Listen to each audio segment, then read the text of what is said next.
बिस्मिल्लाहिर्रहमानिर्रहीम। अस्सलाम वालेकुम। पीवीटी न्यूज़ HD के साथ मैं हूं सोहेल चौधरी। नजर डालेंगे आज की अहम खबरों पर।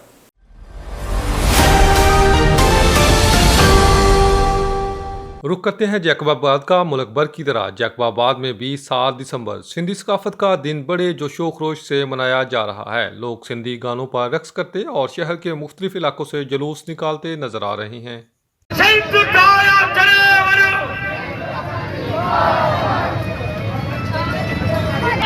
जाग्या जाग्या जाग्या जाग्या केर जाग्या सिंधी